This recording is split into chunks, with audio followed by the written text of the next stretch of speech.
Okay, you've come up with a lot of solutions. Next comes the E step, which is... Exploring consequences. That means figuring out what will happen if you choose a solution. So, give it a try. If you take a break from monkey bars, then I won't be so happy. But if you go play something else, then I won't be very happy. If I count to 100 and then give you a turn, will you be happy?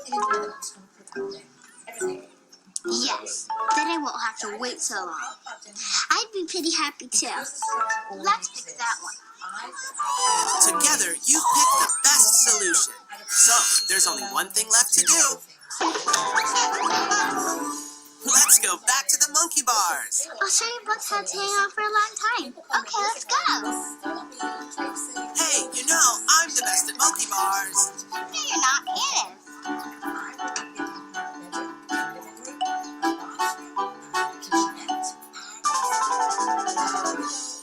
Look, taking away a garage is a big deal.